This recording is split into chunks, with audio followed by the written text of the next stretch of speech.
For those of you of a British persuasion, you'll think of PIMS as a wonderful summer drink. For everyone else, let's think of it as profit impact of market strategy. And what it is the answer to one fundamental question of business: how do we increase profitability? Okay. And the approach taken here by the American Strategic Planning Institute was to try and correlate a number of variables to profitability, to hopefully find some correlation and then extract some causation to suggest some conclusion. Okay? Let's look at the framework. Let's put it up on screen.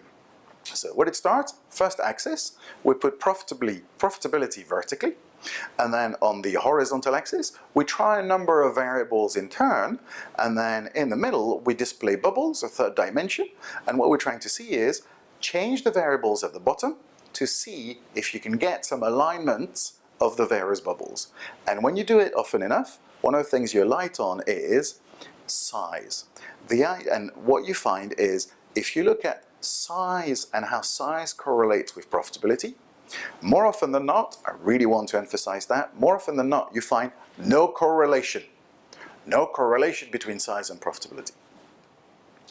However, often enough what you find is an alignment, a sort of all the bubbles of the various competitors in an industry fall in that band. So the bubble size is the turnover of each of the company in that particular industry, or the turnover in the industry of the various companies. They might be doing other things. And then the horizontal axis is a measure of size. We'll go in detail as to how that's calculated, but loosely speaking, proportional to sales. And then the vertical one is profitability. Now if you pause here, you'll see that I've highlighted three dimensions, A, B, C. So A is roughly speaking a point around which the line swivels. B is sort of the angle of the correlation line, and then C, it's the width of the band that you have to go for to capture all the bubbles. Okay? Can I ask you what B stands for? What B represents here is something that in business English lots of people use every day without necessarily realizing that it comes from this graph. What is B? Correct, economies of scale. Okay? So the economies of scale is the gradient of the line that connects profitability and size. Okay? How would you typically call A? Yes, critical mass. Okay? Can you see that it's not break-even, by the way? Break-even is the amount of sales that each company needs to meet its costs. And if you look here, we've got 13 bubbles on the chart. So there's 13 break-even points in that industry, the different break-even for every company.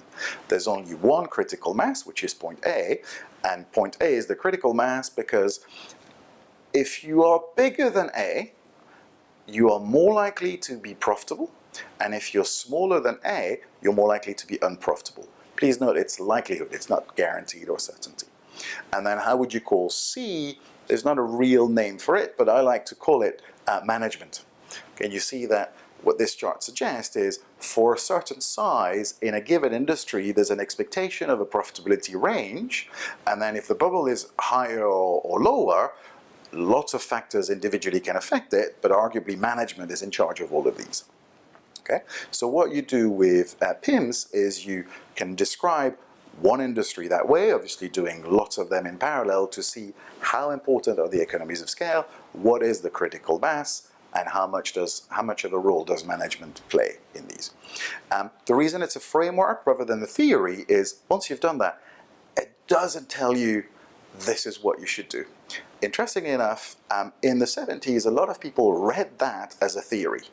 And they went, oh, correlation, therefore I should get bigger. Okay? And that also fuels M&A activity, price discounting to gain market share, etc., etc. Can you see that when we sit here with a hat of sort of cautiousness on, we realize, oh, there's a correlation, but have we really understood the causation?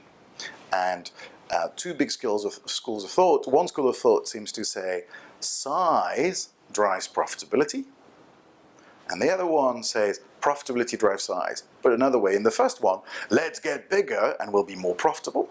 In the second school is profitable companies, you know, if you start, most companies start small, and if you're small and unprofitable and not part of a big corporation that keeps you afloat, you're going to go toast. So the ones that survive are either small companies part of large conglomerates, or small companies that are quite profitable that have also grown over time on the back of their enhanced profitability. Okay, so think of it as a framework that helps you spot and answer one big question: is, does there appear to be economies of scale in our industry? Okay, and that's what the framework works beautifully for. Then the next bit is, what do we do about it? Careful, it's not theory. Don't go naturally for size if there appears to be a correlation. You may have misunderstood the causality. Then a final point for those of you going to do the charts in practice, the horizontal axis. Instead of doing size as a pure sales, we use relative market share. And I'll put on screen here the definition of relative market share, but in plain English, it's the relative market share for everyone but the number one. It's their market share divided by the market share of the number one in the industry. And for the number one player, the market share of the number one is the market share of the relative market share of the number one is the market share of the number one divided by the market share of the number two. And what you do with this, it's a slightly different unit of size than sales. And if you ponder it for a bit, you'll notice that what the new metric does is it gives a bit more clear water between the number one and the number two player. And the reason for that is when you do these bubbles, when you plot them, more often than not, you find that the number one player is slightly more profitable than its size only would lead you to expect. Okay? And so to make the correlation better, to get a better R-square in the correlation, we move the number one bubble a little bit to the right to fit the line a bit better. So that's the sort of mathematical way to draw this chart.